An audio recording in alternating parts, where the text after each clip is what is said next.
নমস্কার, গল্প চিরন্তনীতে সকল শ্রোতা বন্ধুকে স্বাগত জানাই। শুনছেন নিমাই ভট্টাচার্যের লেখা উপন্যাস যৌবন নিকুঞ্জে। আজ পড়ব উপন্যাসটির শেষ পর্ব। বিলেতটা যেন কি এক আশ্চর্য দেশ। এত বড় ইউরোপে এত শহর নগর ছড়িয়ে রয়েছে, কিন্তু লন্ডনের মতো দুর্বার আকর্ষণ আর কোনো শহরের নেই। অতীত বা বর্তমানের শুধু ইংরেজ সাম্রাজ্যের মানুষের কাছেই নয়, প্রায় সারা পৃথিবীর মানুষের কাছেই লন্ডনের এক বিশেষ মোহ। সে মোহ, সে আকর্ষণ কী এবং কেন তা বলা দুঃসাধ্য। কলকাতায় বসে বসেই আরতিদি এই আকর্ষণ অনুভব করেছিল। ভেবেছিল উন্মত্ত লন্ডনে নিঃসঙ্গ জীবনের দুঃখকে ভুলবে, লেখাপড়া কাজকর্মের মধ্যে ডুবিয়ে দেবে নিজেকে। পিতৃবন্ধু অধ্যাপক রায়চৌধুরীর আতিথ্য কয়েকদিন উপভোগ করার পরই আরতিদি বুঝল আর নয়, এবার নিজের ব্যবস্থা নিজেরই করতে হবে। 3 দিন ঘুরে শেষে ক্যামডেন টাউনের কাছে অতীত দিনের এক বান্ধবীকে খুঁজে বের করল, জানালো সব কথা। অত্যন্ত ছোট একটা ঘরে ছায়া থাকে মানে এটা তার সরকারি আস্তানা। রোজ অফিস ফেরত একবার ঘুরে যায় চিঠিপত্র নেবার জন্য, অথবা 1 কাপ চা খেয়ে কাপড় চোপড় বদল করে ওভারকোটটা পাল্টে যায়। চলে যায় কোথায় আবার? ওর বয়ফ্রেন্ডের কাছে, হেন্ডন সেন্ট্রালে মনোহর তানিজার কাছে। রোজ না, তবে প্রায়ই। আরতিদি একটু ঘাবড়ে যায়, একটু ভয় পায়, আবার হয়তো একটু মজাও লাগে ভাবতে, ছায়া এমন করে পাল্টে গেছে। পড়াশোনার নাম করে বিলেতে এসে শেষে চাকরি বাকরি নিয়ে এমন করে পাঞ্জাবি ছেলের সঙ্গে মেতে উঠল। হ্যাঁ, তাতে আশ্চর্যের কি আছে? বাংলাদেশের মধ্যে বাঙালি ছেলেমেয়ের প্রেম ভালোবাসা যেমন সম্ভব ও স্বাভাবিক, বাংলার বাইরে কি তা সম্ভব? তারপর লন্ডনে ছায়া যে একটা স্প্যানিশ বা ইটালিয়ান ছেলের সঙ্গে জড়িয়ে পড়েনি, তাই যথেষ্ট। আরতিদি বোঝে, কিন্তু তবুও একটু অবাক না হয়ে পারে না। পূর্ণ থিয়েটারের মোড় থেকে ছায়া বাসে চাপত, আরও কয়েকজনও চাপত। 5-6 জন ছেলেমেয়ে তো বটেই। পৃথ্বীশও চাপত, রোজই প্রায় একই সময় একই বাসে চাপত, নামতো ইউনিভার্সিটি। আলাপ পরিচয় হয়েছিল বৈকি। হয়তো পৃথ্বীশের একটু দুর্বলতা হয়েছিল ছায়ার প্রতি, হয়তো সেজন্যই সিনেমা দেখার আমন্ত্রণ জানিয়েছিল। কিন্তু ছায়া সেদিন শুধু প্রত্যাখ্যানই করেনি, পৃথ্বীশকে অপমানও করেছিল। ছায়া বেশ সভ্য ও শান্ত হলেও ওর দেহের কেমন যেন একটু মাদকতা ছিল। দেহের গড়নটাই ছিল একটু বিশ্রী ধরনের, মানে আর কি, একদল মেয়ের ভিড়ের মধ্যেও ছায়ার দেহটাই সবচাইতে আগে ছেলেদের চোখে পড়ত। চোখে না পড়ে উপায় ছিল না, ওর দেহের গড়নটাই ছেলেদের আমন্ত্রণ জানাবার পক্ষে যথেষ্ট ছিল। পৃথ্বীশ হয়তো সে আমন্ত্রণ প্রত্যাখ্যান করবার মতো সাহস পায়নি, কিন্তু তাই বলে অপমান? না, কেউই ছায়াকে সমর্থন জানাতে পারেনি। তাছাড়া সেবার সাউথে এক্সকারশনে গিয়ে মৃন্ময়ের ওই ছোট্ট এক টুকরো 2 লাইনের চিঠি নিয়ে ছায়া সোজা নালিশ করেছিল ডক্টর চ্যাটার্জির কাছে। অন্য মেয়েরা আপত্তি করেছিল, অনুরোধ উপরোধ করেছিল, কিন্তু ছায়া মৃন্ময় মিত্রের বেহায়াপনা বরদাস্ত করতে পারেনি। আর আজ কি করে লন্ডনে এসে ছায়া এমন করে পাল্টে গেল তা ভাবতেও আরতিদির কষ্ট হয়। সেদিন সন্ধ্যায় দুজনে বিবিসির সামনে তানিজার ওখানে গিয়েছিল।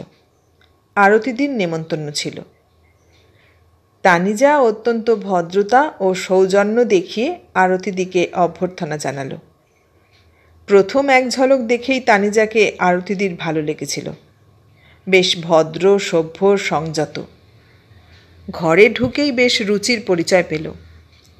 তাছাড়া ছায়াকে যে সে সত্যি ভালোবাসে তা বুঝতে কষ্ট হয়নি আরতিদির। তানিজা ছায়াকে শেখায়নি পাঞ্জাবি, কিন্তু নিজে বাংলা শিখেছে। বেশ ভালো বাংলা বলতে পারে তানিজা। আরতিদি আসবে বলে তানিজা রান্নাবান্না আগেই করে রেখেছিল। গল্পগুজব করবে বলে কাজকর্ম শেষ করে রেখেছিল। কিন্তু ওভারকোট খুলে বসতে না বসতেই ছায়া আরতিদিকে জিজ্ঞাসা করল, what will you have Arati? Sorry Chhaya, আমি তো ড্রিঙ্ক করি না। বাজে কথা ছেড়ে দে, be Roman in Rome. Chhaya, excuse me, তোরা খা, আমি গল্প করছি।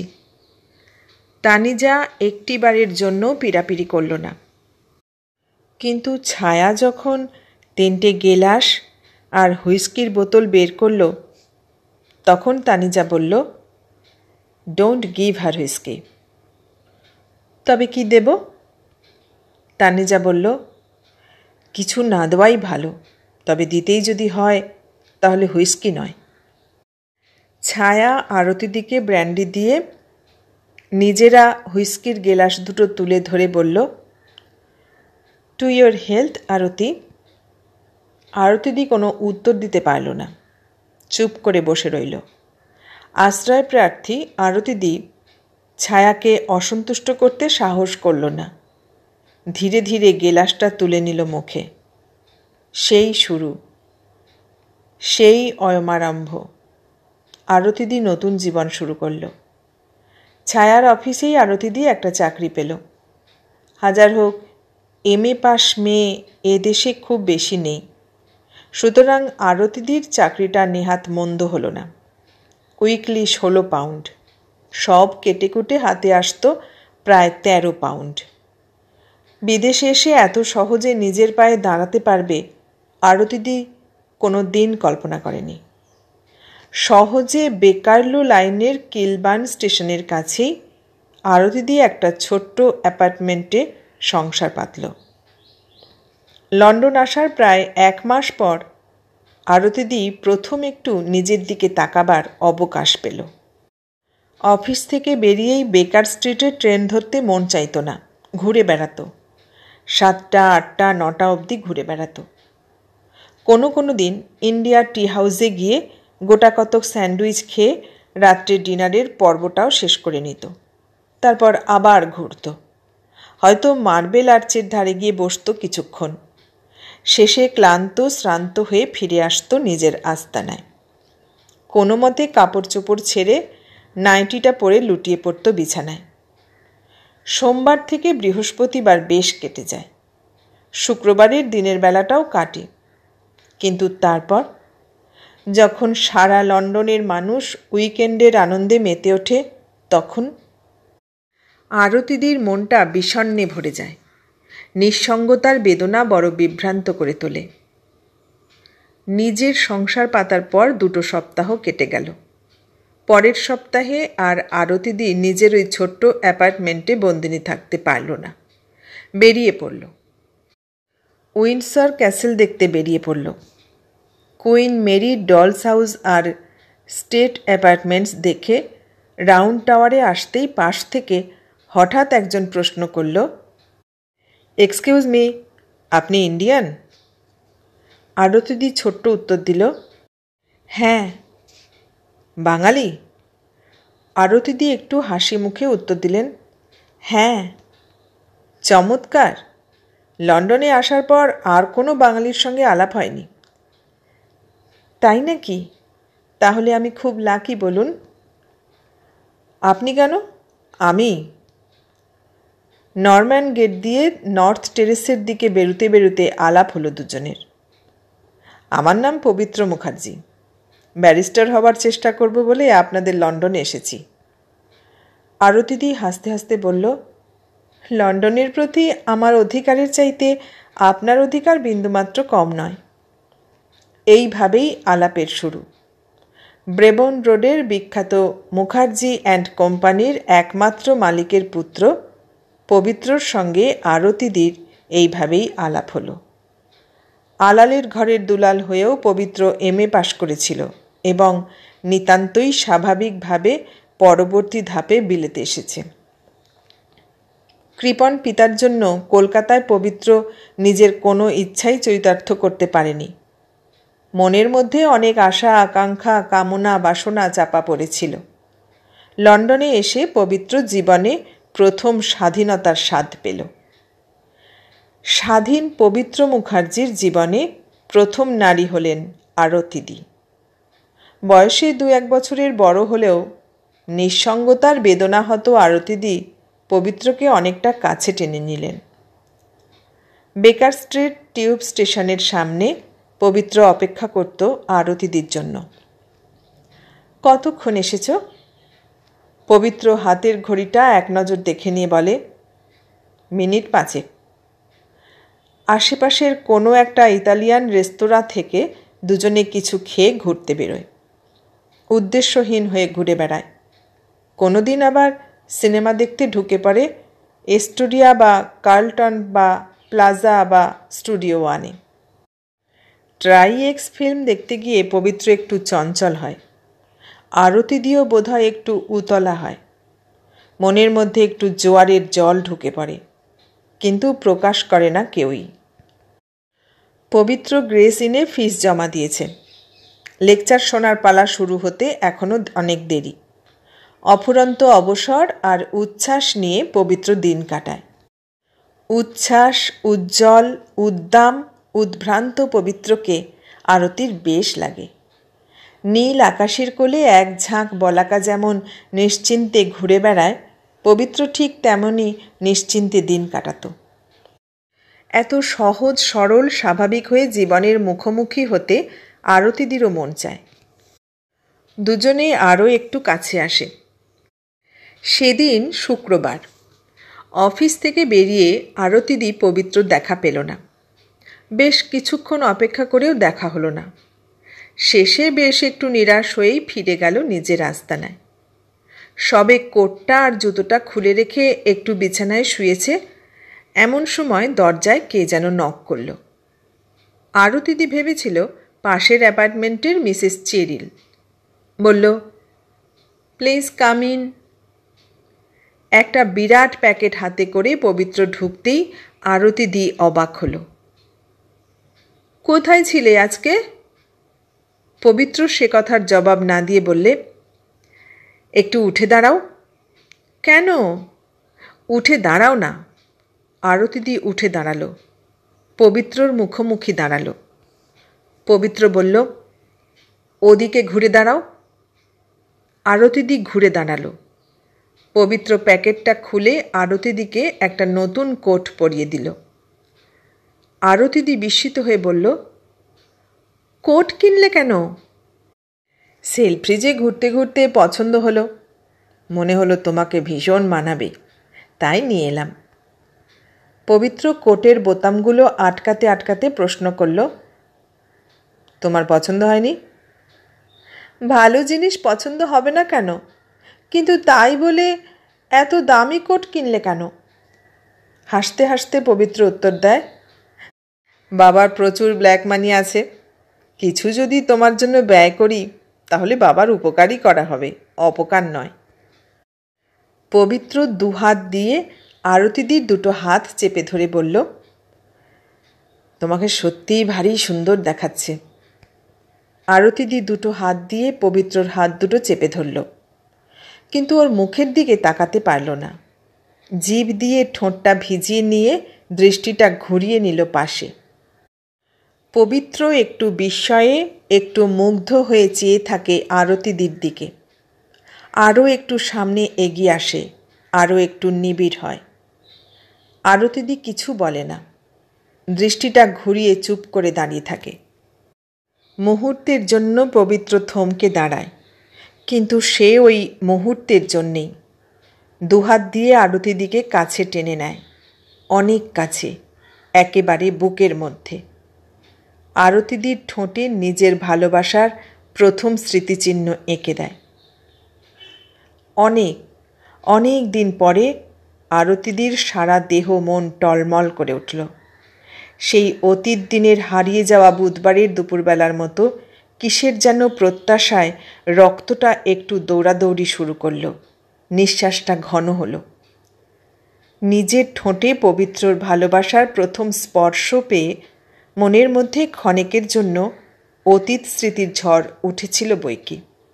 কিন্তু তবুও নিঃসঙ্গ জীবনের দরদি বন্ধু পবিত্রকে বাধা দিতে পারেনি, শাসন করতে পারেনি। কেমন যেন অসহায় আত্মসমর্পণ করল পবিত্রর দুটি বাহুর মধ্যে। পবিত্র আর স্থির থাকতে পারেনি। বাংলাদেশ থেকে বহু দূরে অক্টোপাসে বাঁধা সমাজ জীবনকে পেছিয়ে রেখে লন্ডনের এই ছোট্ট অ্যাপার্টমেন্টে আত্মসমর্পিত আরতিদিকে পেয়ে পবিত্র ভুলে গেল সব কিছু। আরতিদির ভালোবাসার মহাসাগরে ডুব দিয়ে মাতাল হলো পবিত্র মুখার্জি। আরতিদির ভালো লেগেছিল বৈকি। যে জীবন হারিয়ে গিয়েছিল, যে জীবন ফিরে আসবে বলে কোনোদিন সে ভাবেনি, সে অতীতের স্বাদ নিশ্চয়ই ভালো লেগেছিল। সংস্কার মনকে একটু খোঁচা দিয়েছিল, কিন্তু পবিত্রর ভালোবাসায় আর নিজের মনের তৃপ্তিতে সে সংস্কার মুছে গিয়েছিল। অনেকক্ষণ দুজনে দুজনের দিকে তাকাতে পারেনি। ওই ছোট্ট ঘরের মধ্যে ঘোরাফেরা করেছে, কিন্তু মুখোমুখি হতে পারেনি দুজনে। অনেক পরে পবিত্র বলল, চলো বাইরে গিয়ে খেয়ে আসি। না, আমি রান্না করছি। মিটার বক্সে 6 পেনি ঢুকিয়ে দিয়ে গ্যাস জেলে ভাত আর ডিমের তরকারি রাঁধল আরতিদি। খাওয়া দাওয়া সারতে সারতে অনেক রাত হয়ে গেল। বৃষ্টিটাও বেশ জোরে শুরু হয়েছিল। নতুন জীবনের নতুন নায়ককে এই আবহাওয়ায় বিদায় জানাতে আরতিদির মনে একটু কষ্ট হয়েছিল। সঙ্গে সঙ্গে দ্বিধাও এসেছিল মনের মধ্যে। তবুও বলেছিল, এত রাতে এই বৃষ্টির মধ্যে কেন যাচ্ছ? থেকে যাও। ছোট্ট অ্যাপার্টমেন্ট, একজনেরই শোবার জায়গা আছে।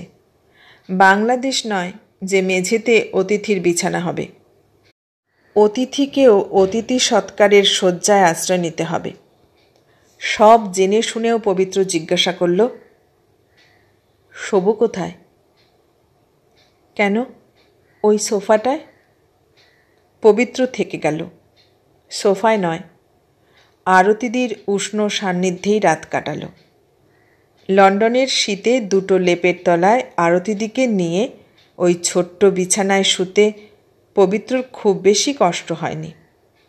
বরং নতুন মর্যাদায় নতুন পাওয়ার আনন্দে সে মশগুল হয়েছিল। আরতিদি সেই বুধবারের দুপুরবেলা ফিরে পেয়েছিল। পবিত্রর উচ্ছ্বাস, পাগলামি, মাতলামি বড় মিষ্টি, বড় ভালো লেগেছিল। একেবারে শেষ রাতের দিকে ঝড় থেমে গেল। ক্লান্ত পবিত্র, ক্লান্ত আরতিদি ঘুমিয়ে পড়ল। উইকেন্ডের প্রথম রাতের ঘুম ভেঙেছিল অনেক বেলায়, প্রায় 9:30 নাগাদ। দিনের আলোয় অত নিবিড়ভাবে পবিত্রকে নিজের বুকের মধ্যে দেখে আরতিদি একটু লজ্জিত হয়েছিল। কিন্তু তন্দ্রাভরা চোখে পবিত্র জড়িয়ে ধরলে আরতিদিও ওকে আদর না করে থাকতে পারেনি। পবিত্রকে পাশে নিয়ে আরতিদির নতুন জীবন শুরু হলো। পবিত্র ব্যারিস্টারি পড়া শুরু করেছে, আরতিদিও চাকরি করছে। কিন্তু সে তো দিনের বেলা। সন্ধ্যার পর দুজনের দেখা হয়, কথা হয়, গল্প হয়, আদর করে, ভালোবাসে। দিনের পরিশ্রমের সব গ্লানি মুছে ফেলে দুজনে। উইকেন্ডে শুক্রবার বিকেল থেকে সোমবার সকাল পর্যন্ত পবিত্র আরতিদির ওই ছোট্ট অ্যাপার্টমেন্টেই থেকে যায়। কোনো উইকেন্ডে আরতিদি পবিত্রর অ্যাপার্টমেন্টে গিয়ে আর ফিরে আসে না, থেকে যায়। সদ্য প্রস্ফুটিত রক্তগোলাপের মতো 24-25 বছরের পবিত্রকে বড় প্রিয়, বড় আকর্ষণীয় মনে হলো 26-27 বছরের আরতিদির। পবিত্র যখন কাছে এসেছে যৌবনের উষ্ণ প্রস্রবণে অবগাহন করেছে, তখন স্বামীর স্মৃতি মনে এসেছে বৈকি। ক্ষণিকের জন্য বিমনা হয়েছে। ন্যায় অন্যায় ভালো মন্দের প্রশ্ন এসেছে মনে, কিন্তু সঙ্গে সঙ্গে প্রশ্ন এসেছে, কেন তার জীবনটা ওলটপালট হয়ে গেল? কী অন্যায়, কী অপরাধের জন্য বিধাতা তাকে এই শাস্তি দিলেন? আনন্দ উপভোগের হাসি খেলার শুরুতেই কেন সব কিছু থেমে গেল? কেন কেন কেন? রক্তমাংসের মানুষ আরতিদি, সে মানুষ, তার দাবি আছে, প্রয়োজন আছে, ধর্ম আছে। সব কিছু সে ভুলে যাবে? তার দাবি প্রয়োজন? না না, তা পারে না। পবিত্র যত কাছে এগিয়ে এসেছে, আরতিদির মন তত বিদ্রোহ করেছে। ভগবানের স্বেচ্ছাচারিতার বিরুদ্ধে তার দেহ মন বিদ্রোহ করেছে। নিজে দুহাত দিয়ে পবিত্রকে আরও কাছে টেনে নিয়েছে। স্বেচ্ছায় আনন্দে তার ঐশ্বর্যপুরীর সিংহদ্বার উন্মুক্ত করে আমন্ত্রণ করেছে পবিত্রকে। জগতের সর্বত্র ভগবান আনন্দ উপভোগের মেলা বসিয়েছেন, আরতিদি কেন বঞ্চিত থাকবে? না, সে বঞ্চিত থাকেনি, থাকতে চায়নি, থাকতে পারেনি। ছায়ার মতো মদ খেয়ে বিকৃত যৌবন নিয়ে আরতিদি পবিত্রকে কাছে টেনে রাখেনি। জীবনের সব অভিজ্ঞতা, সব ভালোবাসা, সব ঐশ্বর্য দিয়ে পবিত্রকে অভিষেক করে প্রতিষ্ঠা করেছিল নিজের জীবনে। যৌবনের প্রারম্ভে লন্ডনে এসেই আরতিদির মতো একটা স্বপ্নকে হাতের মুঠোয় পেয়ে পবিত্রও পাগল হয়ে উঠেছিল। মাঝে মাঝে পড়াশোনা কাজকর্ম অগ্রাহ্য করেও আরতিদির কোলে শুয়ে থাকত। আরতিদি ভালোবাসা দিয়ে শাসন করেছে, পবিত্রর পাগলামি বন্ধ করেছে, তাকে অনুপ্রাণিত করেছে। বলেছে, পবিত্র, তুমি বড় হও, মানুষ হও, ব্যারিস্টার হও। গর্বে আনন্দে যেন আমি মাথা উঁচু করে সবার সামনে দাঁড়াতে পারি। নিজের বুকের মধ্যে দুহাত দিয়ে পবিত্রকে টেনে নিয়ে চাপা দীর্ঘ নিঃশ্বাস ছেড়ে বলেছে, তুমি কোর্টে যাবে, আমি তোমাকে সাজিয়ে দেব। তুমি সুপ্রিম কোর্টে ফুল বেঞ্চের সামনে প্লিড করবে, দূরে দাঁড়িয়ে দাঁড়িয়ে দেখব। তারপর বার লাইব্রেরিতে ফিরে এলে আমি তোমার গাউন খুলে দেব। পবিত্র থমকে দাঁড়িয়েছে, পাগলামি বন্ধ করেছে। দেখতে দেখতে পবিত্র সত্যি সত্যি একদিন ব্যারিস্টার হলো। দি টাইমস আর ডেইলি টেলিগ্রাফের পাতায় পবিত্রর নাম ছাপা হলো। আরতিদি লক্ষবার কাগজের পাতায় পড়েছিল ওই একটি নাম, মিস্টার মুখার্জি পবিত্র। উৎসব আনন্দে মুখরিত হয়েছিল ওই অনন্য দিনটি। আরতিদি কত কি রান্না করেছিল, পায়েস পর্যন্ত। সেদিন সারা রাত ঘুমুতে পারেনি। দুজনে হাসি খেলায় গল্পে আনন্দে পাড়ি দিয়েছিল রাতের অন্ধকারে। পাশ করার খবর পেয়ে অভিনন্দন আর আশীর্বাদ জানিয়ে বাবা মার কাছ থেকে টেলিগ্রাম পেল পবিত্র। দিন কয়েক পর মার চিঠি এলো, খোকা, বাবা ফিরে আয়, কতদিন তোকে দেখি না। যাওয়া বললেই কি যাওয়া? পবিত্র লিখল, কিছুদিন এখানেই একজন ভালো ব্যারিস্টারের জুনিয়র হয়ে কাজ করব, নয়তো কলকাতা ফিরে প্র্যাকটিস করা খুব মুশকিল হয়ে যাবে। চিঠিপত্রের আদান প্রদান চলল অনেক দিন। বাবা ডাকলেন, মা ডাকলেন। পবিত্র বারবার জানালো, এখন ফিরে যাওয়া অসম্ভব। ইতিমধ্যে পবিত্র 2-4 জন বন্ধুবান্ধব কলকাতা ফিরে এলো। আরতিদির কথা সবার কানে পৌঁছল। অনেক রংচং লেগে পৌঁছল বাবা মার কাছে। লন্ডনে বসে পবিত্র বা আরতিদি কিছুই জানল না। মাস 6 পরে পবিত্র অকস্মাৎ টেলিগ্রাম পেল, মাদার ডাইং, কমসার্ভ stop passage booked, contact Air India, stop father. মৃত্যু পথযাত্রী মার কাছে একমাত্র পুত্রকে ফিরে যেতে আরতিদি বাধা দিতে পারেনি। নিজে হাতে সব কিছু গোছগাছ করে দিল। 2 দিন পর সকালবেলায় এয়ারপোর্ট গিয়ে পবিত্রকে বিদায় জানালো আরতিদি। চোখের জল মুছতে মুছতে শুধু বলেছিল, মাকে সুস্থ করেই ফিরে এসো, আমি কিন্তু তোমার পথ চেয়েই বসে থাকব। পবিত্রর গলা দিয়ে একটি শব্দও বেরোয়নি, শুধু মাথা নেড়ে বলেছিল, নিশ্চয়ই। মালতী বৌদির কাছে আরতিদির কাহিনী শুনতে শুনতে মুগ্ধ হয়েছিলাম না বিস্মিত হয়েছিলাম তা মনে নেই, তবে সারা মন প্রাণ দিয়ে শুনেছিলাম অনন্যা আরতিদির কাহিনী। আরতিদি উন্মুখ হয়ে বসেছিলেন পবিত্র পথ চেয়ে, কিন্তু সে আর ফিরতে পারল না। ক্ষমা প্রার্থনা করে আরতিদির কাছে সে চিঠি লিখেছিল কয়েক মাস পরে। কিন্তু কি ক্ষমা করবে, কাকে ক্ষমা করবে, কিসের জন্য ক্ষমা করবে? এ ক্ষমা চাইবার কি প্রয়োজন, কি মূল্য? কদিন অফিস কামাই করল, কদিন কাঁদল, কোনোদিন খাওয়া দাওয়া করল, কোনোদিন করল না। শেষে একদিন আহত বাঘিনীর মতো হিংসা রাগ বিদ্বেষে দাউ দাউ করে জ্বলে উঠল। বসন্তের স্নিগ্ধতা বিদায় নিয়ে গ্রীষ্মের রুক্ষতা, উদ্দামতা, অস্থিরতা এলো আরতিদির চরিত্রে। আরতিদি পাল্টে গেল, একেবারে পাল্টে গেল। অতীতকে ভুলে গেল, মুছে ফেলল।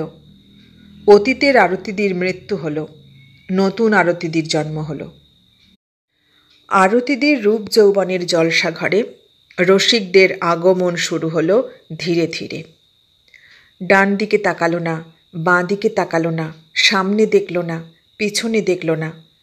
আরতিদি জলপ্রপাতের জলের মতো ঝড়ের বেগে নিচে নামতে লাগল। নিঃসঙ্গ নিরালা জীবন কোথায় হারিয়ে গেল। কোনো মতে অফিসে যাতায়াত করত ঠিকই, কিন্তু তারপর রসিক মৌমাছিদের সঙ্গে নেশায় মাতোয়ারা হয়ে উঠত আরতিদি। বিয়ার, জিন উইথ লাইম কার্ডিয়াল, না না, ওসব না। ঢক ঢক করে 2 পেগ হুইস্কি খেয়ে নিজেকে তৈরি করে নিত সে।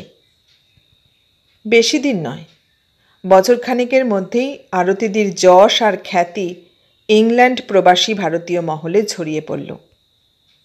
কিংস্টনে পৌঁছালো, ডাক্তারও জানতে পেল। সেদিন শনিবার, বেলা তখন প্রায় 11:30-12টা হবে।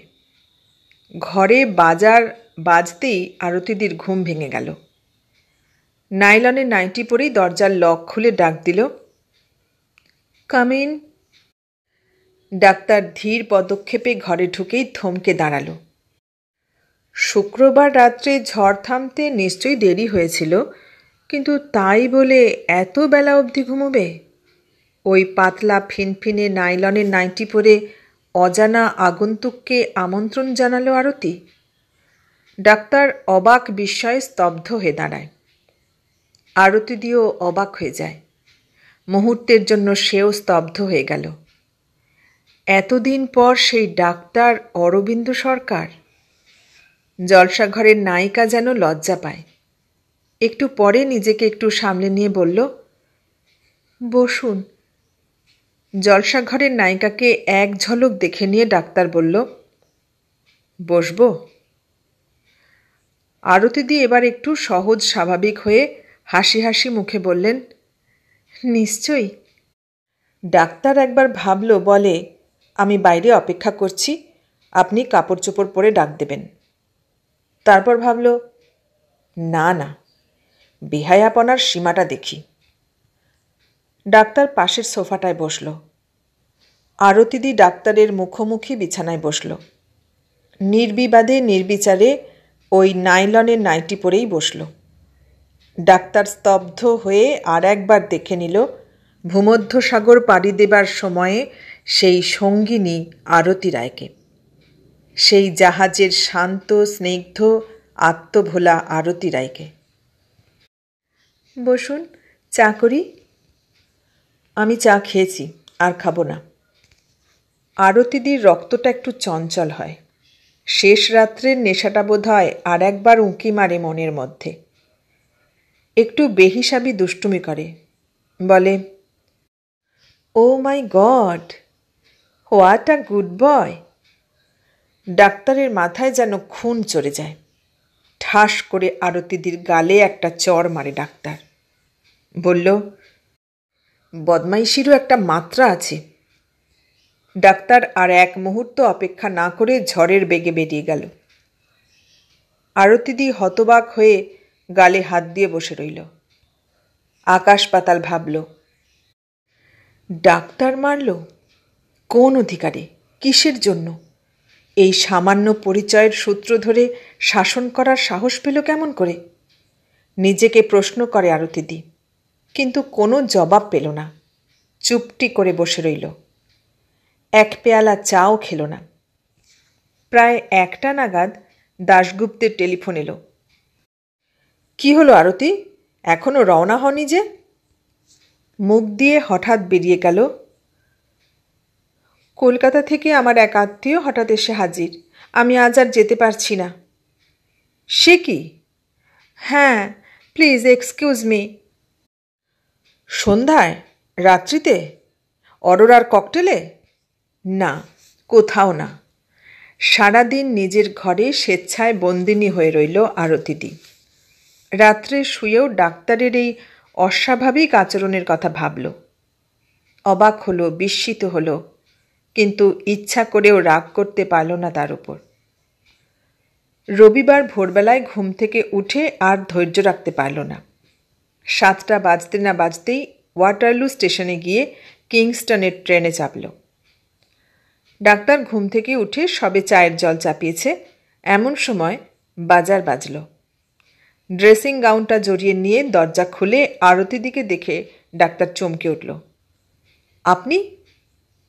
আরতিদি মাথা নিচু করে দাঁড়িয়ে রইল। ডাক্তার আবার প্রশ্ন করল, কি মনে করে? মাথা নিচু করেই আরতিদি ছোট্ট উত্তর দিল, ভিতরে আসতে পারি? ডাক্তার একটু মুচকি হেসে বলে, শাস্তি দিতে এলেন নাকি? আরতিদিও একটু হাসল। বাইরে দাঁড়িয়ে দাঁড়িয়ে শাস্তি দেব কি করে? আগে ভিতরে ঢুকতে দিন। আরতিদি ঘরের ভিতরে এসে একবার দৃষ্টিটা ঘুরিয়ে নিল চারপাশে।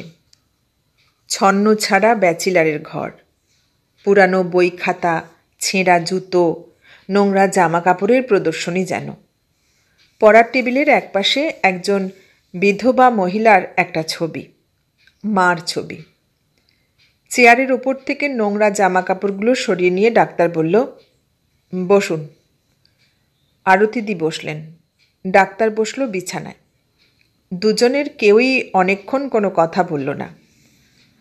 ডাক্তার ভীষণ অস্বস্তি বোধ করছিল। আগে কোনো অনুশোচনা না এলেও আরতিদিকে সামনে দেখে মনটা বড় ব্যথিত হলো সেদিনের কথা মনে করে।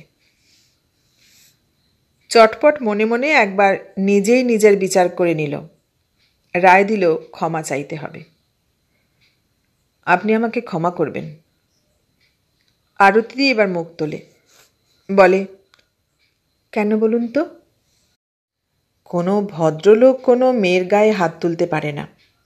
আমি সেদিন সেই চরম অভদ্রের কাজ করেছি। যেন শাসন অমান্য করেই আরতিদির মুখে একটু দুষ্টু হাসি হেসেই পালিয়ে গেল। কোন অধিকারে আমি আপনাকে শাসন করব বলুন? আমি আপনার কে? ডাক্তার একটু বিপদে পড়ে, একটু ভাবে, একটু চিন্তা করে। অধিকারের কি প্রশ্ন থাকতে পারে এখানে? অন্যায় করেছি, ক্ষমা চাইছি, ক্ষমা করুন। তাই কি হয়? মনে মনে আপনি নিশ্চয়ই আমাকে শাসন করার কোনো অধিকার অর্জন করেছেন এবং সেই জন্যই সেদিন শাসন করেছিলেন। আরতিদি একটু থামে, নিজের অজ্ঞাতেই যেন একটু ব্যাকুল হয়ে ডাক্তারের দিকে তাকায়। একটা দীর্ঘ নিঃশ্বাসও পড়ে। বলে, কিন্তু আমি কোন অধিকারে আপনার বিচার করব? সে অধিকার আমি অর্জন করেছি না আপনি দিয়েছেন? কথাটা শুনে ডাক্তার একটু ঘাবড়ে যায়। কোনো জবাব দেয় না, চুপ করে বসে থাকে। আপনি তো আচ্ছা লোক। রবিবার ভোরবেলায় আপনার কাছে ছুটে এলাম, অথচ 1 কাপ চা দেবার পর্যন্ত নাম করছেন না। ডাক্তার ভীষণ লজ্জা পায়। সত্যি অন্যায় হয়ে গেছে। আপনার সঙ্গে ঝগড়া করতে গিয়ে নিজেও সকাল থেকে চা না খেয়ে বসে আছি। সে কি? রোজ 7টার মধ্যে বেরুতে হয়, আজ তাই একটু বেলা পর্যন্ত ঘুমোচ্ছিলাম। ডাক্তার আর কথা বলে না, বসে থাকে না, চা তৈরি করতে যায়। আরতিদিও আর বসে থাকে না, শাড়িটা একটু ঠিক করে উঠে যায়। খুব হয়েছে, বসুন। আপনার চা যদি খাওয়ার ইচ্ছা থাকতো তাহলে অনেক আগেই উঠতেন। আপনি বসুন, আমি নিজেই চা করে খাচ্ছি। ডাক্তারের দিকে তাকিয়ে একটু মুচকি হেসে বলল, আপনাকেও এক কাপ দেব। একবার নয়, দুবার নয়, তিনবার চা কফি তৈরি করলো আরতিদি। আরও পরে বেলা প্রায় 10:30-11টা নাগাদ আরতিদি ব্রেকফাস্ট তৈরি করলেন। ব্রেকফাস্ট খাওয়া শেষ করে কফি খেতে খেতে আরতিদি বললেন, এবার চলে যাব নাকি লাঞ্চ সেরে যাব? কেন লজ্জা দিচ্ছেন? কেন চাঁদির জুতো মারছেন? ছি ছি, আপনি আমাকে অত হীন ভাববেন না। আমার মনের কথা আপনি জানেন না। নিজের মনকে ফাঁকি দেবার জন্য আমি হয়তো নিচে নেমে গিয়েছিলাম, কিন্তু তাই বলে আমার মনটা নীচ নয়। ডাক্তার একবার দেখে নেয় আরতির দিকে। মনে হলো চোখ দুটো ছলছল করছে। নিজেকে বড় অপরাধী মনে হলো ডাক্তারের। আমার এত বড় অপরাধ ভুলেও আপনি যখন সকালে এলেন তখনই বুঝেছি নীচ আপনি নন, নীচ আমি। ও কথা বলবেন না। আপনার মহত্ব আপনি হয়তো বুঝতে পারেননি বা জানেন না, কিন্তু আমি জেনেছি, এবং শুধু মহত্বের কাছে হাসি মুখে হার স্বীকার করার জন্যেই আমি এসেছি। ডাক্তার সে কথার সরাসরি জবাব না দিয়ে বলে, দয়া করে আমার মহত্বের কথা জানিয়ে মাকে একটা চিঠি লিখে দেবেন। নিশ্চয়ই, তবে আজ নয়, আর কদিন পরে। চমৎকার মাছের ঝোল আর ভাত রাঁধলেন আরতিদি। খেতে বসে ডাক্তার বলল, সেই কলকাতা ছাড়ার পর আর এমন রান্না খায়নি। ঠাট্টা করছেন? খাওয়া নিয়ে ঠাট্টা তামাশা করার মতো বোকা লোক আমি নই। একটু থেমে ডাক্তার জিজ্ঞাসা করল, আবার কবে খাওয়াবেন? এমনই যেদিন বলবেন। সত্যি? নিশ্চয়ই। সন্ধ্যার পর অন্তর্দ্বন্দ্বে আহত আরতিদি প্রায় সুস্থ হয়ে ফিরে এলেন লন্ডনে। তাছাড়া শুধু ফিরে এলেন না, ফিরে পেলেন হারিয়ে যাওয়া নিজেকে, নিজের মনকে, নিজের সত্তাকে। সেই হলো শুরু। উন্মত্ত কালবৈশাখীর দিন ফুরিয়ে গেল, পালিয়ে গেল, হারিয়ে গেল। নেমে এলো বর্ষা, অসংখ্য আর অশেষ সম্ভাবনার বর্ষা। মনের যে বীজ বৈশাখের আগুনে শুকিয়ে প্রায় প্রাণহীন হয়েছিল, বর্ষায় সে বীজ আবার অঙ্কুরিত হলো।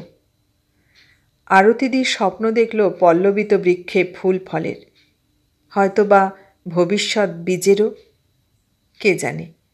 স্বপ্ন তো শাসন মানে না। ডাক্তার বড় অস্বস্তি বোধ করছিল।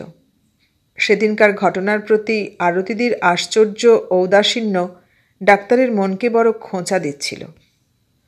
নিজের কাছেই নিজেকে বড় ছোট মনে হলো। মন চাইছিল আরতিদির কাছে ছুটে গিয়ে ক্ষমা চাইতে, কিন্তু পারেনি। সংকোচ বোধ হলো। মনের আগুন মনকেই পোড়াতে লাগলো। মনে পড়ল সেই জাহাজের কথা। কদিনের মেলামেশায় আরতিদিকে নিশ্চয়ই ভালো লেগেছিল ডাক্তারের। স্নিগ্ধ, শান্ত, কল্যাণী আরতিদির ছাপ মন থেকে মুছে গেল না। তাই তো যখন বারবার সেই আরতিদির কুৎসা শুনতে লাগলো লন্ডনের ভারতীয় মহলে, ডাক্তার সহ্য করতে পারেনি। নীরবে নিভৃতে লুকিয়েও যে আরতিদিকে ভালো লেগেছে, মন প্রাণ দিয়ে যার কল্যাণ কামনা করেছে, তার অধঃপতন? না না, ডাক্তার চুপ করে বসে থাকতে পারেননি। রাগে দুঃখে আরতিদির গালে ঠাস করে একটা চড়ই মেরে দিয়েছিল। অনুশোচনা হয়েছিল বৈকি, তবে পর মুহূর্তেই আবার ভেবেছে সে ছাড়া আরতিদিকে আর কে শাসন করবে? আর কার সে অধিকার আছে? কারণ না। আর অনুশোচনা করেনি ডাক্তার। রবিবার সন্ধ্যায় আরতিদি বিদায় নেবার পর ডাক্তার প্রথম পরাজয়ের স্বাদ অনুভব করল। এতদিন পর এবার অনুশোচনা দেখা দিল ডাক্তারের মনে। ভাবল, একবার আরতিদির ওখানে গিয়ে সব কথা বলবে আর ক্ষমা চাইবে। কিন্তু ভাবতে ভাবতেই আর একটা সপ্তাহ পার হয়ে গেল। আবার শনিবার এলো। 8:30 কি 9টা বাজে। ডাক্তার এখনও লেপ মুড়ি দিয়ে শুয়ে আছে। ঘুমুচ্ছিল না, কিন্তু তখনও ঘোর তন্দ্রার রাজত্ব চলছে। আরতিদি আবার এসে হাজির হলেন। আরতিদিকে অভ্যর্থনা করেই দিন শুরু করবে বলে হয়তো ডাক্তার অত বেলা অবধি শুয়েছিল। টেবিলের ওপর হাতের ব্যাগটা নামিয়ে রাখতে রাখতে আরতিদি বললেন, আপনি এখনও ঘুমোচ্ছিলেন? ভাবছিলাম আপনার হাতের তৈরি 1 কাপ চা খেয়েই উঠব, তাই শুয়েছিলাম। আরতিদি হাসতে হাসতে বললেন, বেশি কিছু করবার ক্ষমতা আমার নেই, কিন্তু আপনার এই সামান্য ইচ্ছেটা নিশ্চয়ই মেটাতে পারব। ডাক্তার বিছানার ওপর চুপ করে বসে রইল। আরতিদি চা করে এগিয়ে দিলেন। এই নিন চা। একটু থেমে নিজের পেয়ালায় একটা চুমুক দিয়ে আবার বললেন, এবার হুকুম করুন। ডাক্তার হাসল, বলল, আমি কি অধিকারে হুকুম করব? চটপট পাল্টা উত্তর বেরিয়ে এলো আরতিদির মুখ দিয়ে, যে অধিকারে আমার গালে চড় মেরে আমাকে শাসন করেছিলেন। কথাটা শোনবার সঙ্গে সঙ্গে ডাক্তার পাথরের মতো নির্বাক নিশ্চল হয়ে গেল। আরতিদি একবার দেখে নেয় ডাক্তারকে। বুঝল আঘাতটা একটু বেশি লেগেছে। আরতিদিরও মনটা ভীষণ খারাপ হয়ে গেল। সকালবেলায় এসেই এমন আঘাত দেওয়াটা অন্যায় হয়েছে। এক মুহূর্ত অপেক্ষা করল সে। তারপর সহসা ডাক্তারের সামনে দাঁড়িয়ে দুহাত দিয়ে মুখটা তুলে ধরে বলল, ভগবানের নামে শপথ করে বলছি, আমি আপনাকে দুঃখ দিতে চাইনি। বিশ্বাস করুন, আপনার হাতের ওই একটা চড় খেয়ে আমার যা উপকার হয়েছে তার কেউ করবে কিনা জানি না। আরতিদি মুহূর্তের জন্য দৃষ্টিটাকে দূরের আকাশে ঘুরিয়ে নিয়ে এলেন। বললেন, যখনই মনে হবে আমি অন্যায় করছি তখনই আমাকে শাসন করবেন। শাসন না করলেই বুঝব আপনি আর আমাকে ভালোবাসেন না। শেষের কথাটায় দুজনেই যেন একটু চমকে উঠল। এত বড় সত্যি কথা এত সহজে এত তাড়াতাড়ি শোনা যাবে হয়তো কেউই ভাবেনি। ডাক্তার তক্ষুনি কিছু বলতে পারেনি। পরে বলেছিল, আপনি ঠিকই বুঝেছেন। আপনার নিন্দা শুনতে শুনতে আমি প্রায় পাগল হয়ে উঠেছিলাম এবং সেই জন্যই সেদিন আর নিজেকে সংযত করে রাখতে পারিনি। আপনি অসংযত না হলে আমি যে সংযত হতাম না। দুজনের জীবনেই মোড় ঘুরে গেল।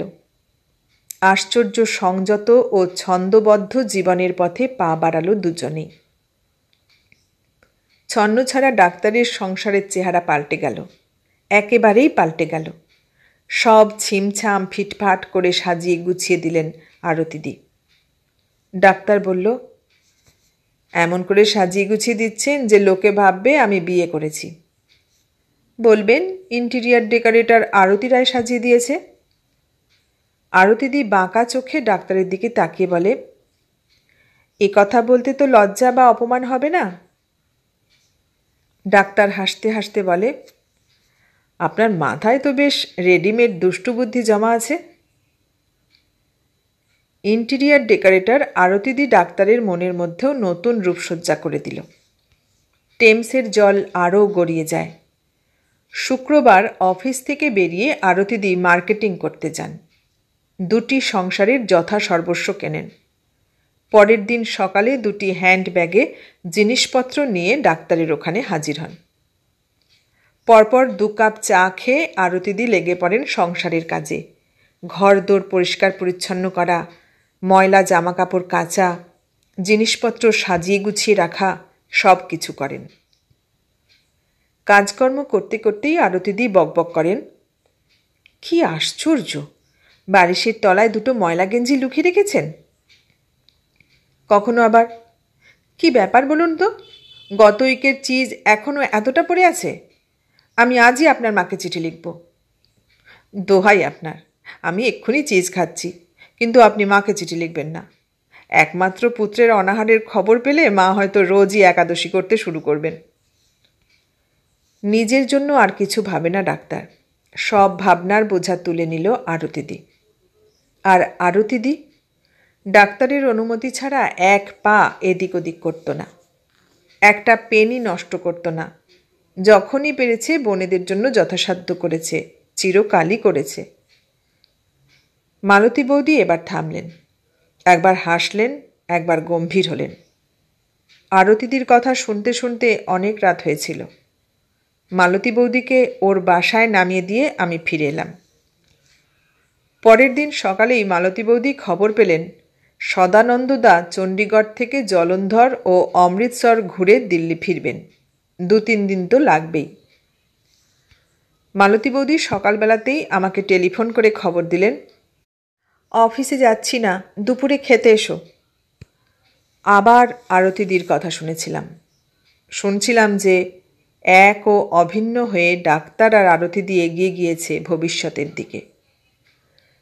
আরতিদির মন মাঝে মাঝে বিদ্রোহ করেছে, মন চেয়েছে ডাক্তারকে আরও একান্ত করে পেতে, সমস্ত সত্তা দিয়ে পেতে।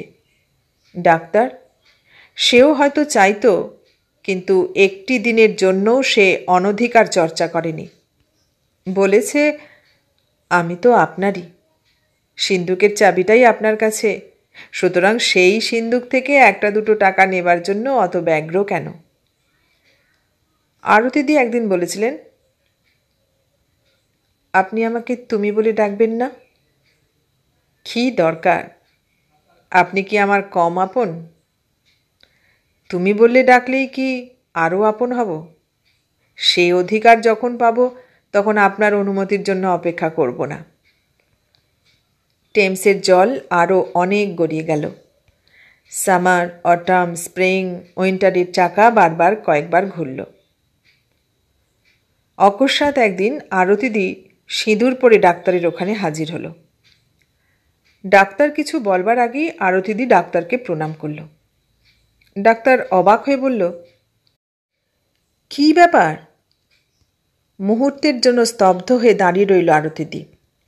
তারপর সমস্ত মুখে তৃপ্তির হাসি ফুটিয়ে বললেন, মনে মনে যে সত্য মেনে নিয়েছি তার একটা সাইনবোর্ড লাগিয়েছি বলে অবাক হচ্ছেন কেন? সেদিন প্রথম ডাক্তার একবার আরতিদিকে বুকের মধ্যে টেনে নিয়েছিল আর বলেছিল, ভগবান আপনাকে সুখী করুন। আশ্চর্য মানুষ এই ডাক্তার। স্বেচ্ছায় হাসি মুখে আরতিদি সব কিছু অধিকার তুলে দিলেও সে তার কোনো অপব্যবহার করেনি। ভবিষ্যতের জন্য গচ্ছিত রেখেছিল, আজও গচ্ছিত রয়েছে। আরতিদির কাহিনী শোনা শেষ হলো। মালতী বৌদি কোথায় যেন তলিয়ে গেল, কেমন যেন বিমনা হয়ে গেল। আমি জিজ্ঞাসা করলাম, কি হলো? কিচ্ছু না। তবে কি ভাবছ? কিচ্ছু না। একটু পরে মালতী বৌদি একবার আপন মনে বলে উঠল, তোমার দাদাকে লক্ষ্য করছো? দাদার আবার কি হলো? একটা দীর্ঘ নিঃশ্বাস ছেড়ে বলল, না, কিছু হয়নি। তবে আমার বা দিদির জীবনের মতো তার জীবনেও তো কিছু হতে পারে। সে তো অনেক দিন আগের কথা। সেদিন সদানন্দদার অপারেশন হবার সময় মালতী বৌদির চোখে সারা দুনিয়াটা অন্ধকার মনে হয়েছিল, কিন্তু বেশিক্ষণ চোখের জল ফেলেনি। কোমরে কাপড় জড়িয়ে অদৃষ্টের বিরুদ্ধে লড়াই করেছিল। পঙ্গু স্বামীর কল্যাণের জন্য সর্বস্ব পণ করে লড়াই করেছিল। সেদিন ধ্রুবতারার মতো শুধু স্বামীর কল্যাণই ছিল তার স্বপ্ন, সাধনা। সদানন্দদা প্রথম নিজেকে ভীষণ অপরাধী মনে করত। মধ্যবিত্ত ঘরের অনভিজ্ঞা মালতীকে জীবনে সংগ্রামের সর্বনাশা যুদ্ধক্ষেত্রে ঠেলে দেওয়ায় নিজেকে অপরাধী মনে করেছিল। কিন্তু কি করবে? 2 পা নিয়ে দৌড়াদৌড়ি করেই দুবেলা দুমুঠো জোগাড় করা প্রাণান্তকর ছিল, একটা পা নিয়ে তো দূরের কথা। সেদিন অনেক কিছুই ছিল না, কিন্তু দুজনের কারুরই হৃদয় ঐশ্বর্যের অভাব হয়নি। ঘরে সেদিন অর্থ ছিল না সত্য, কিন্তু তার জন্য মনে দৈন্য আসেনি কোনো দিন। সেসব দিন ফুরিয়ে গেছে, হারিয়ে গেছে, অতীতের অতল গহ্বরে চিরকালের জন্য চাপা পড়েছে। আজ অভাব নেই, অনটন নেই, জীবন ধারণের সমস্যা নেই, আর নেই সেই অতীতের মন, হৃদয়, মনোভাব। হয়তো আরও অনেক কিছুই নেই। কর্মজীবনের চাপে মালতী বৌদিও আর সে মালতী বৌদি থাকতে পারেনি, থাকা সম্ভব হয়নি। সকাল 8টায় ডিউটি থাকলে তো কথাই নেই। হীরা সিং চা নিয়ে দরজায় নক করার আগেই উঠে পড়ে। চা খেয়েই বাথরুমে। 6:30টার মধ্যে স্নান সারা। সরকারি অফিসের কেরানির চাকরি নয়, ইন্টারন্যাশনাল এয়ারলাইন্সের চাকরি। সাজগোজ প্রসাধন করতেই হয়। এসব শেষ করে রেডি হতে হতে 7টা বাজে। সদানন্দদা তখনও ঘুমিয়ে। মালতী বৌদি আস্তে মাথায় গায়ে হাত দিতে দিতে ডাকেন, শুনছ, উঠবে না? বেশ কয়েকবার ডাকাডাকি করার পর চোখ খোলেন সদানন্দদা। বলেন, তুমি রেডি? কটা বাজে? 7:15। সদানন্দদা উঠে পড়েন। চোখ মুখে একটু জল দিয়ে এলেই মালতী বৌদি চায়ের পেয়ালা এগিয়ে ধরেন। ওই বেডরুমে সদানন্দদার পাশে বসেই মালতী বৌদিও সামান্য কিছু ব্রেকফাস্ট খেয়ে নেন। আলমারি থেকে হ্যান্ডব্যাগটা বের করে ড্রেসিং টেবিলের সামনে দাঁড়িয়ে নিজেকে এক ঝলক দেখতে দেখতেই ডান হাতে ঘড়িটা পড়ে। সদানন্দদার বেশ লাগে, বেশ ভালো লাগে। টিপাইয়ের ওপর চায়ের পেয়ালা নামিয়ে রাখতে রাখতে মিট মিট করে হাসে। আয়নার মধ্যে মালতী বৌদির কাছে সে হাসি ধরা পড়ে। নিজের মুখেও একটু হাসির রেখা ফুটে ওঠে। শাড়ির আঁচলটা টানতে টানতে বলে, অমন করে হাসছ কেন? সদানন্দদা কোনো জবাব দেয় না, শুধু মুখ টিপে টিপে হাসে। কি আশ্চর্য, হাসছ কেন? সদানন্দদা তবুও নিরুত্তর। মালতী বৌদির হাতের ঘড়ি রেসের ঘোড়ার মতো দৌড়চ্ছে। সদানন্দদার গাল টিপে ধরে বলে, খালি অসভ্যতা। মুগ্ধ হয়ে তোমার রূপ দেখছি, তাতে অসভ্যতার কি হলো? বাজে বকো না, ঠিক মতো খাওয়া দাওয়া করে নিও। আর হ্যাঁ, তোমার ওই প্রিয় প্যান্ট আর বুশ শার্টটা আর পরো না। আমি বাথরুমে তোমার জামা কাপড় সব কিছু রেখে গেলাম। সিঁড়ি দিয়ে দৌড়ে দৌড়ে নামতে নামতে মালতী বৌদি প্রায় চিৎকার করে, বেশি রাত করো না কিন্তু। যথেষ্ট ভালোবাসা ছিল দুজনের মধ্যে, যথেষ্ট সংগ্রাম করেছে দুজনে। স্বামীকে বাঁচাবার জন্য, নতুন জীবনে প্রতিষ্ঠিত করবার জন্য মালতী বৌদি কী না করেছে। সদানন্দদা নিশ্চয়ই সেজন্য কৃতজ্ঞ।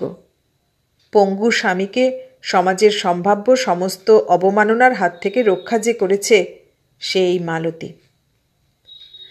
ল্যাটাদার থিয়েটার পার্টির চাইতে ইন্টারন্যাশনাল এয়ারলাইন্সের চাকরি অনেক ভালো, সব দিক দিয়ে ভালো। অর্থও বেশি, পরিবেশও অনেক ভদ্র। নোংরা মেকআপ ম্যানরা নিজের ঠোঁট দিয়ে মালতী বৌদির ঠোঁটের রং আর মুছে নিতে পারে না। পরিষ্কার পরিচ্ছন্ন সভ্য পরিবেশ। তবে হ্যাঁ, ডিউটি পাল্টায়, কখনো সকালে, কখনো বিকেলে, কখনো বা সারা রাত। তা হোক, তবুও অনেক ভালো। স্বামীর দৌলতে নয়, ল্যাটাদার থিয়েটার পার্টির কৃপায় রাত জাগার অভ্যাস আছে। তাছাড়া একটানা রাত জাগতে হয় না। রেস্টরুমে বিশ্রাম নেবার ব্যবস্থা আছে। মালতী বৌদি মোটেও দূরে সরে যায়নি, বরং আরও অনেক কাছে এসেছিল। কিন্তু যাক, সে কথা পরে হবে। সদানন্দদা, যতদিন সে পঙ্গু হয়ে ঘরের মধ্যে বন্দী ছিল, ততদিন সে মালতীর চোখে মুখে একটা ব্যগ্রতা, স্বামীর জন্য ব্যগ্রতা লক্ষ্য করেছে। সব সময়ের জন্য সে ব্যগ্রতা দেখা যেত। সারাদিন সংসার ধর্ম করে প্রায় রোজ সন্ধ্যার দিকেই রিহার্সাল দিতে যেত। ফিরতে রাত 10টা 11টা, হয়তো বা 12টাও বাজত। কিন্তু তা হোক, সদানন্দদা লক্ষ্য করত মালতী বৌদি ছুটতে ছুটতে বাড়ি ফিরত। স্বামীর চিন্তার ব্যগ্রতা নিয়ে বাড়ি ফিরত। থিয়েটার থাকলে প্রায় রাত কাবার করেই ফিরত। দিল্লির বাইরে গেলে তো সে রাত্রে ফেরার কোনো প্রশ্নই ছিল না। তার জন্য কোনো দিনই মনের মধ্যে কোনো প্রশ্ন জাগেনি, কোনো সংকোচ, দ্বিধা বা সন্দেহ তো দূরের কথা। মালতীকে যখনই কাজে পেয়েছে তখনই সদানন্দদার মনটা ভরে উঠেছে, আনন্দে, তৃপ্তিতে, ভালোবাসায় ভরে উঠেছে। মাঝে মাঝে গর্বেও বুকটা ভরে উঠত। গর্বে? হ্যাঁ, গর্বে। পতিব্রতা স্ত্রীর গর্বে, স্ত্রীর ভালোবাসার গর্বে, স্বামীর জন্য স্ত্রীর আত্মত্যাগের গর্বে। সদানন্দদার স্বামীর কর্তব্য করতে পারেনি, কোনো কর্তব্যই করতে পারেনি। স্ত্রীর পেটের খিদে, মনের খিদে মেটাবার ক্ষমতা তার ছিল না। শুধু কি তাই, মালতী বৌদির দেহের দাবিও সে মেটাতে পারত না। সারা রাত প্রেমের অভিনয় করে এসে শেষ রাতে সদানন্দদাকে বুকের মধ্যে টেনে নিয়ে মালতী বৌদি দীর্ঘ নিঃশ্বাস ফেলেছে। স্বামীকে টেনে ছিঁড়ে শেষ করে দিয়েছে কোনো কোনো দিন। সব স্বামীর মতো সদানন্দদাও সব কিছু বুঝত, নিজেও দাউ দাউ করে জ্বলে উঠেছে কোনো কোনো দুর্বল মুহূর্তে। কিন্তু তারপরই পিছিয়ে গেছে, দুজনেই পিছিয়ে গেছে। তবুও সদানন্দদা মনে মনে তৃপ্তি পেয়েছে, শান্তি পেয়েছে এই কথা ভেবে, উপলব্ধি করে যে মালতী তার, একান্ত নিতান্ত শুধু তারই। বর্ষার কালো মেঘ যখন কেটে গেল, সরে গেল, শরতের নীল আকাশ হাসতে হাসতে আত্মপ্রকাশ করল, যখন সদানন্দদা আর মালতী বৌদি দুজনেই আবার মাথা উঁচু করে দাঁড়ালো, তখন যেন কি হলো।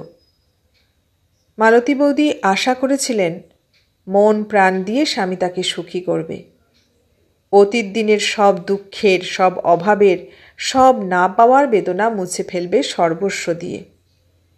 কিন্তু কেন যেন সদানন্দদা এক পা এগিয়ে দু পা পিছিয়ে গেছেন।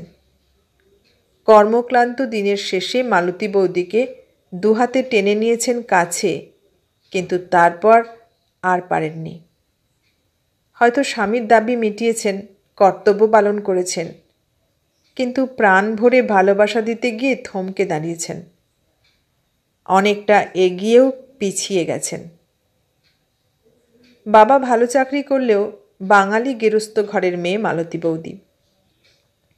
দেহে যখন প্রথম বসন্ত দেখা দিল, কখনো কখনো কোকিলের ডাক কানে এসেছে বৈকি। মনে রং লেগেছে, চোখের দৃষ্টিটা পাল্টে গেছে, কিন্তু তার বেশি আর কিছু না। আর এগুতে পারেনি। সংসারের ভয়ে সংযম রক্ষা হয়েছে। কোকিলের ডাক কানে এসেছে, কিন্তু ফিরে তাকায়নি। বাঙালি মধ্যবিত্ত গেরস্থ ঘরের অধিকাংশ মেয়ের জীবনে যা ঘটে আর কি। বাথরুমে স্নান করতে গিয়ে একলা ঘরে ড্রেসিং টেবিলের সামনে দাঁড়িয়ে শাড়ি পরবার সময় বা একটু প্রসাধন করবার সময় নিজেরই নিজেকে ভালো লেগেছে। কখনো কখনো অসতর্ক মুহূর্তে জোয়ারের জল মন প্রাণের কানায় কানায় ভরে গেছে। মন চেয়েছে, দেহ চেয়েছে স্বামী তাকে নিয়ে খেলা করুক, বিরক্ত করুক, সারা রাত ধরে বিরক্ত করুক। তারপর স্বামীর ভালোবাসা অনুভব করবে সমস্ত মন প্রাণ দিয়ে, অনুভব করবে শিরায় শিরায়, প্রতি রক্তবিন্দুতে। কিন্তু তা হয়নি। সদানন্দদা এক পা এগিয়ে দু পা পিছিয়ে গেছে। মালতী বৌদিকে একটু আদর করেছে, একটু মাথায় মুখে হাত বুলিয়ে দিয়ে বলেছে, নাও এখন ঘুমিয়ে পড়ো, তোমার তো আবার ভোরে উঠতে হবে। মালতী বৌদি একটা চাপা দীর্ঘ নিঃশ্বাস ফেলে পাশ ফিরে শুয়েছে, কিন্তু ঘুমোতে পারেনি। অনেক রাত অবধি ঘুমোতে পারেনি। একদিন নয়, দুদিন নয়, দিনের পর দিন, মাসের পর মাস মালতী বৌদি পাশের জানলা দিয়ে শূন্য মনটাকে নিয়ে বিরাট আকাশের কোলে ঘুরিয়ে বেরিয়েছে। মন চেয়েছে একটু আশ্রয়, একটু নিবিড় ভালোবাসার কোলে বিশ্রাম নিতে, পায়নি, কোনো দিনই পায়নি। মালতী বৌদি সত্যি পাল্টে গিয়েছিল। না পাল্টে উপায় ছিল না। ইন্টারন্যাশনাল এয়ারলাইন্সের চাকরি, পোশাক পরিচ্ছদ থেকে শুরু করে কথাবার্তায় পর্যন্ত একটা অভিনবত্ব প্রয়োজন। মার্জিত রুচির সঙ্গে আধুনিকতার ককটেল আর কি। তবে নিজের বা অন্যের মনোরঞ্জনের জন্য নয়, চাকরির প্রয়োজনে, পারিপার্শ্বিকতার প্রয়োজনে। পোশাক পাল্টেছিল, হয়তোবা কথাবার্তা, আচরণও পাল্টেছিল। মোট কথা, বাইরে থেকে মালতী বৌদি সত্যি পাল্টেছিল। ল্যাটাদার থিয়েটার পার্টির সমরেশবাবু প্রায় চিরস্থায়ী রোমান্টিক নায়ক ছিলেন, মালতী বৌদি ছিলেন নায়িকা। থিয়েটারের লোকজনের ভাষায় স্টেজ ওয়াইফ। দিল্লিতে অসংখ্য থিয়েটার পার্টির অসংখ্য নায়ক আছেন, নিঃসন্দেহে সমরেশবাবু তাদের মধ্যে অন্যতম শ্রেষ্ঠ। ভারী সুন্দর চেহারা, লম্বা চওড়া ফর্সা, ঘন কালো কোঁকড়ানো চুল। তার চাইতেও বড় কথা, সমরেশবাবু ব্যাচিলার ও ভালো চাকুরে। সমরেশবাবুর সঙ্গে অভিনয় করতে মালতী বৌদির ভালোই লাগত। সংযত সংহত অভিনয় হলেও যথেষ্ট প্রাণবন্ত ও সাবলীল হতো তার অভিনয়। দুজনের মধ্যে বেশ সহজ সরল সম্পর্ক গড়ে উঠেছিল। কতদিন সমরেশবাবুর স্কুটারের পিছনে বসে মালতী বৌদি রিহার্সাল দিতে গিয়েছেন, ফিরেছেন। রিহার্সাল সবসময় করলবাগের ক্লাব ঘরেই হতো না। রিহার্সাল করানোরও ঝামেলা অনেক, খরচও বেশি। চা, কফি বা পান, বিড়ি, সিগারেট কি কম লাগে? তাছাড়া প্রায় রোজই একটা করে ভেজিটেবল চপ বা দুটো করে সিঙ্গারাও দিতে হতো। তাই তো সুযোগ সুবিধা মতন ল্যাটাদা রিহার্সালের দায়িত্ব অন্যদের ঘাড়ে চাপিয়ে দিতেন। ক্যান্টনমেন্টের এয়ারফোর্স অফিসার্স ক্লাব বা চাণক্যপুরীর অফিসারদের উদ্যোগে থিয়েটার হলে ল্যাটাদা রিহার্সালের ব্যবস্থা করতেন।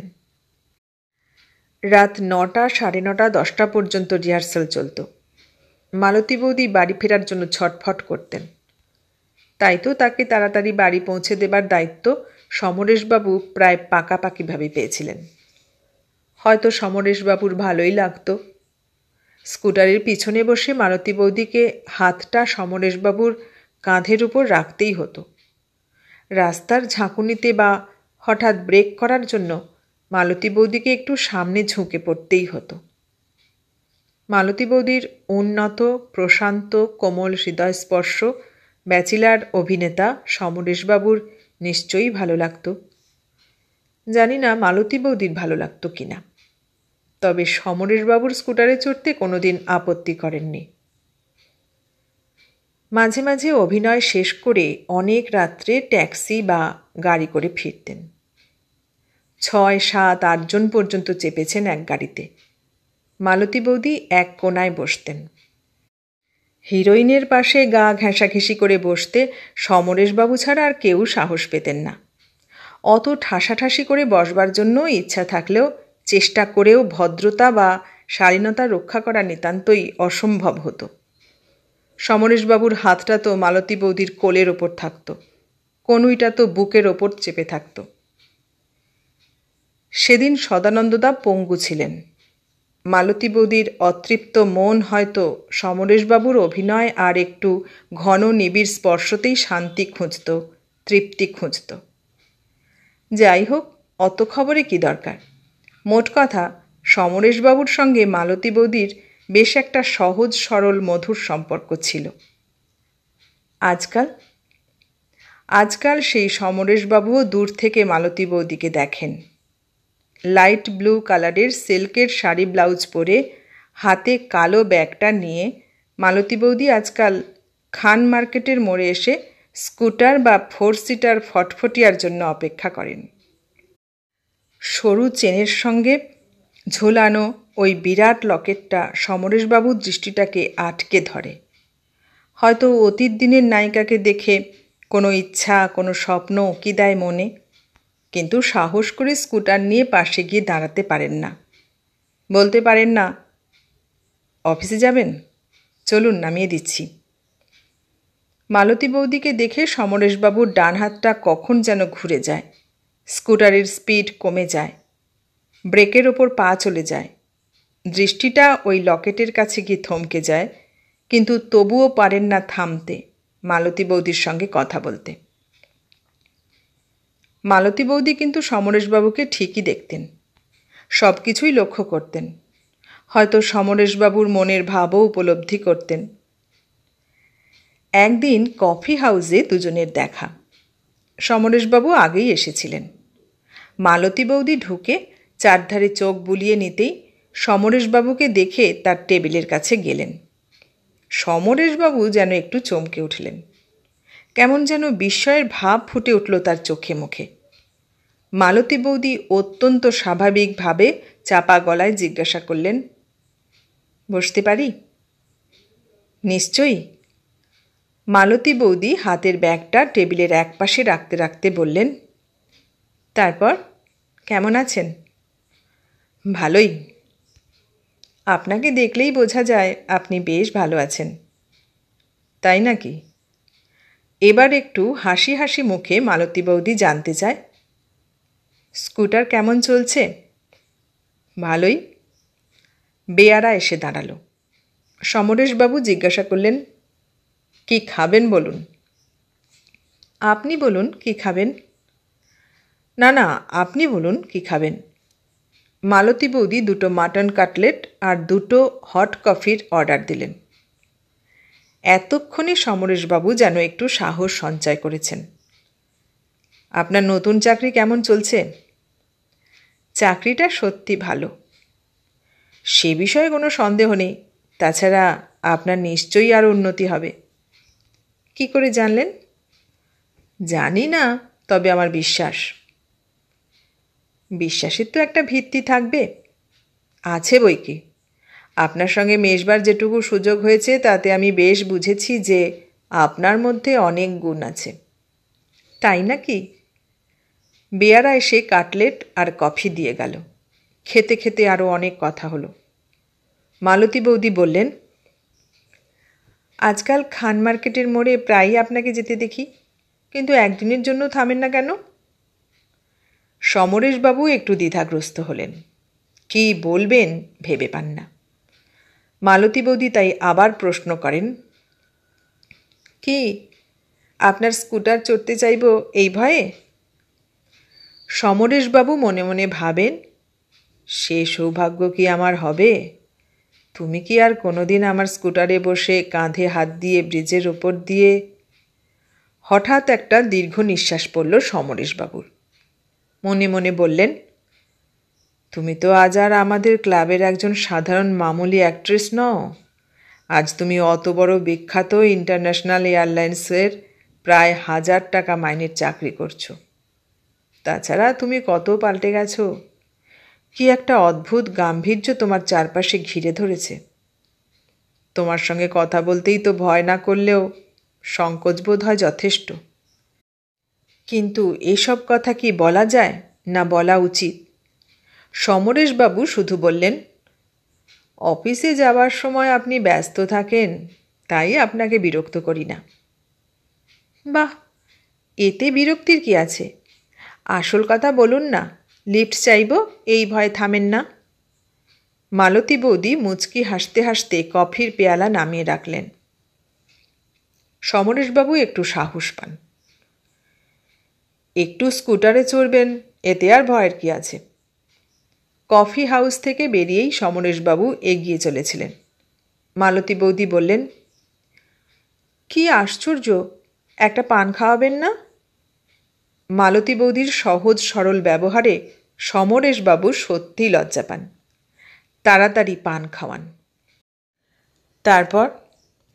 তারপর মালতী বৌদি সত্যি সমরেশবাবুর স্কুটারের পিছনে বসে বাড়ি ফিরেছিলেন।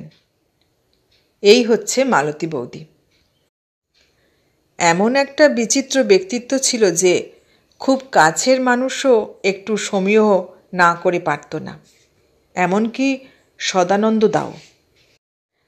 বাইরে একটা ব্যক্তিত্বের বেড়াজাল থাকলেও ভিতরের মন, সে তো নারী, স্ত্রী, প্রেমিকা ছিল। সেখানে তো কোনো ভেজাল ছিল না। সে চাইতো স্বামীকে, স্বামীর আদর, ভালোবাসা, সোহাগ। সদানন্দদা থমকে দাঁড়িয়েছিলেন। যাকে আগে অত্যন্ত সাধারণ মনে হয়েছিল, নিজের দুর্ঘটনার পর তাকে অনন্যা মনে হয়েছে। বাংলাদেশে মধ্যবিত্ত ঘরের একটা মেয়ে হলেও দিল্লিতে মালতী বৌদি যেভাবে নিজেকে প্রতিষ্ঠিত করেছে, তাতে সদানন্দদা স্তম্ভিত না হয়ে পারেনি। দেখতে দেখতে মালতী বৌদির মাইনে প্রায় 1000-এর কাছাকাছি হলো। চাকরিতে প্রমোশন হলো। এখন আর কাউন্টারে বসে Delhi, Karachi, Beirut, Istanbul, Athens, Belgrade, Geneva, Paris, লন্ডনের মাইলেজ হিসাব করে টিকিট ইস্যু করতে হয় না। যারা ও কাজ করে তাদের তদারকি করে সে। মালতী বৌদির পোশাক পরিচ্ছদে, দেহে ও রূপ পরিচর্যায় পরিবর্তন এলো বৈকি। কত সুন্দর লাগতো দেখতে। সদানন্দদা মালতী বৌদিকে দেখে অসম্ভব তৃপ্তি পেত, কিন্তু সাহস করে নিজের দাবি নিয়ে এগিয়ে যেতে সংকোচ বোধ করত। সেদিন মালতী বৌদির ছুটি। সদানন্দদার প্রেসে কিছু জরুরি কাজ ছিল, বেরিয়ে গেলেন। সিঁড়ির নিচে এসে মালতী বৌদি বললেন, যেভাবে হোক লাঞ্চের আগে ফিরে এসো, তারপর কিন্তু আর বেরোতে পারবে না। আচ্ছা। মালতী বৌদি স্নান করে একটা লাল ব্লাউজ, লাল পেরে শাড়ি আর বিরাট সিঁদুরের টিপ পরে রান্নাঘরে ঢুকলেন। চাকরটাকে কিচ্ছু ছুঁতে দিলেন না। 12টা সওয়া 12টার মধ্যে রান্না শেষ করে চাকরটাকে খাইয়ে দিলেন। যা, তুই আজকে একটু সিনেমা টিনেমা দেখে আয়। হাতে 2 টাকা দিয়ে চাকরটাকে বিদায় করে দিলেন মালতী বৌদি। সদানন্দদা 12:30 বাজতে না বাজতেই ফিরে এলেন। মালতী বৌদিকে দেখে থমকে দাঁড়ালেন কিছুক্ষণ। আমি কি পরস্ত্রী যে অমন হাঁ করে গিলে গিলে দেখছ? আজ তোমাকে এত সুন্দর দেখাচ্ছে যে পরস্ত্রী হলেও তোমার আজ মুক্তি পাওয়া অসম্ভব। সদানন্দদা 2 হাত দিয়ে মালতী বৌদিকে কাছে টেনে নেয়। আনন্দে তৃপ্তিতে মালতী বৌদির মুখ পূর্ণিমার চাঁদের মতো উজ্জ্বল ভাস্বর হয়ে ওঠে। কিন্তু মুখে বলল, আহ, কি করছো? সদানন্দদার হুঁশ এলো বাড়িতে একটা চাকর আছে। ওই হতচ্ছাড়াটাকে 1 প্যাকেট সিগারেট আনতে বাইরে পাঠিয়ে দাও তো। হতচ্ছাড়াটাকে আমি ছুটি দিয়েছি। মুচকি হাসি লুকোতে লুকোতে মালতী বৌদি জবাব দেয়, থ্যাংক ইউ ভেরি মাচ। বলেই সদানন্দদা মালতী বৌদিকে কোলে তুলে নিয়ে সোজা বেডরুমে চলে গেল। মুখে মালতী বৌদি অনেক কিছুই বলেছিলেন। ছি ছি, এই দুপুরবেলায়? নতুন বিয়ের পরও কেউ এমন পাগলামি করে না। মনে মনে কিন্তু মালতী বৌদি অসম্ভব সুখী হয়েছিলেন। কোন মেয়ে আছে যে চাইবে না স্বামী তাকে নিয়ে পাগলামি করুক? আর যেই হোক, অন্তত মালতী বৌদি নয়। সদানন্দদা তাকে নিয়ে পাগলামি করে না, এই তো মালতী বৌদির দুঃখ। সেদিন দুপুরে যা হয়েছিল তা নিতান্তই ব্যতিক্রম। দ্বিধাগ্রস্ত সদানন্দদা পারে না, কিছুতেই পারে না সহজ সরল স্বাভাবিক হয়ে স্বামীর অধিকার আর ভালোবাসার দাবি নিয়ে মালতী বৌদির কাছে যেতে। ধীরে ধীরে সদানন্দদা ভেসে যেতে লাগল দূরে, আরও দূরে। নিজের কাজের মধ্যে ডুবে গেল। দিন রাত্রির ওই ছোট্ট ছাপাখানা নিয়ে পড়ে রইল। রাত্রে, অনেক রাত্রে বাড়িতে ফিরে শুধু ক্লান্ত দেহটা লুটিয়ে দিত মালতী বৌদির পাশে। কিন্তু মন, সে যেন কোন সুদূর দিগন্তে হাহাকার করে ঘুরে বেড়াত। শুনলেন নিমাই ভট্টাচার্যের লেখা যৌবন নিকুঞ্জে উপন্যাসটির শেষ পর্ব। কেমন লাগলো? ভালো লাগলে লাইক, কমেন্ট, শেয়ার করবেন। আর নতুন বন্ধু হলে সাবস্ক্রাইব করার অনুরোধ রইল। সবাইকে অনেক ধন্যবাদ জানিয়ে আজ এখানে শেষ করলাম।